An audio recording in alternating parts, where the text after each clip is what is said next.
ധന്യാണേ. അപ്പൊ ഞാനിതാ നോമ്പ് തുറയ്ക്ക് വേണ്ടി വെയിറ്റ് ചെയ്യാണ് കേട്ടാ. അപ്പോ ഇന്ന് എനിക്ക് ഒരു സ്പെഷ്യല് പിന്നെ കടികളുണ്ട് കേട്ടാ. സമൂസയും പിന്നെ റോബസ്റ്റ പഴം ഞാൻ നേരത്തെ മേടിച്ചത് തന്നെയാണ്. സമൂസയും പഴംപൊരി കടികൾ ഞാൻ പിന്നെ അങ്ങനെ കഴിക്കില്ല, കുട്ടികൾക്ക് വേണ്ടിയിട്ട് കഴിക്കും.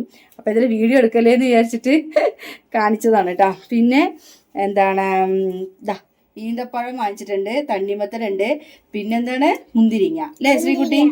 മുന്തിരിങ്ങ. അപ്പൊ അതൊക്കെയാണ് എൻ്റെ നോമ്പ്. പിന്നെ വൈകുന്നേരത്ത് ചോറിനെയാണ് കേട്ടോ.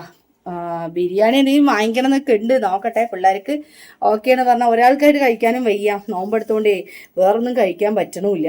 ചോറ് തന്നെ ഇത്തിരി കഞ്ഞി, ഇത്തിരി പിന്നെ എന്താ പറയുക തൈരൊക്കെ ഇട്ടിട്ട് ഇങ്ങനെ കുഴച്ചിട്ട് കഴിക്കാനാണ് തോന്നുന്നത്, അല്ലാണ്ട് വേറൊന്നും കഴിക്കാൻ തോന്നുന്നില്ല സത്യം പറഞ്ഞാൽ. അപ്പോൾ എന്തായാലും നോമ്പ് ബാങ്ക് വിളിക്കാനായി. ബാങ്ക് വിളിച്ചിട്ട് ഇതാക്കി സംസാരിക്കാം. ബാങ്ക് വിളിച്ചിരിക്കുകയാണ് കേട്ടോ. അപ്പം എൻ്റെ രണ്ടാമത്തെ നോമ്പ് ഇപ്പോൾ പൂർണ്ണമാവുകയാണ്.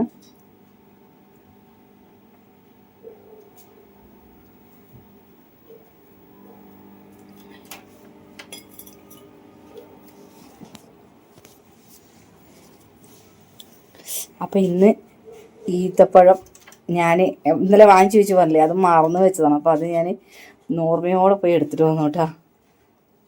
എവിടെ വെച്ചെന്ന് എനിക്ക് പെട്ടെന്ന് ഓർമ്മ കിട്ടുന്നുണ്ടായിരുന്നില്ലേ.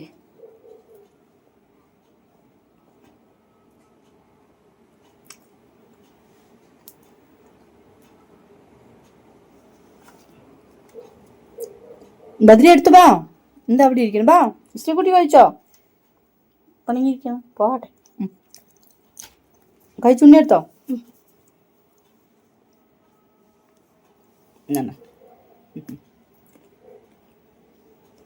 സ്യൂട്ടി കുറച്ച് പണക്കത്തിലാണ്, കുറച്ച് കഴിഞ്ഞ് ശരിയാവും. ഉണ്ടായിരിക്കണം വയ്യ.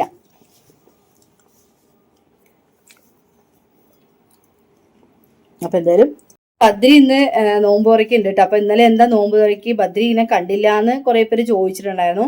അപ്പം അതിൻ്റെ ഉത്തരം ഞാൻ പറഞ്ഞിട്ടുണ്ടായിരുന്നു. ബദ്രി നിനക്ക് എന്താ പറയണമെന്ന് വെച്ചാൽ പറഞ്ഞോ. അത് ഇന്നലെ ഞാൻ നോമ്പെടുത്ത് ഉച്ചയ്ക്ക് ആകുമ്പോൾ നല്ല വയറുവേദന എനിക്ക് സഹിക്കാൻ പറ്റില്ല. അപ്പൊ ഞാൻ വെള്ളം കുടിച്ചാണ് ഇരിക്കുന്നത്. പിന്നെ എന്തായാലും ഇനി കഴിഞ്ഞു പോയ നോമ്പ് എന്തായാലും ഞാൻ എടുക്കും. പിന്നെ ഒരു നോമ്പ് എന്തായാലും എടുക്കും അല്ലേ? അത്രയും എടുക്കാൻ പറ്റുള്ളൂ. അപ്പൊ അങ്ങനെയൊക്കെയാണ്. അപ്പൊ അത് അവനെന്തായാലും പറയണമെന്ന് പറഞ്ഞിട്ടുണ്ടായിരുന്നേ. ഞാനും പറഞ്ഞു, പിന്നെ അവനും വീഡിയോയിൽ പറയണമെന്ന് പറഞ്ഞു. അതുകൊണ്ടാണ് കേട്ടോ. കാരണം ഞങ്ങൾ ഇഷ്ടപ്പെടുന്ന ഒരുപാട് ആളുകളുണ്ടല്ലോ. അപ്പം അവർക്കൊക്കെ കാര്യങ്ങൾ മനസ്സിലായിട്ടുണ്ട്. എന്നാൽ കൂടെ ഒന്ന് ജസ്റ്റ് പറയണമെന്ന് അവൻ ആഗ്രഹം പറഞ്ഞുകൊണ്ട് പറഞ്ഞതാണ് കേട്ടോ. ഒന്നും വിചാരിക്കണ്ട. അടുത്ത വീഡിയോയിൽ കാണാം. അപ്പൊ പോട്ടെ.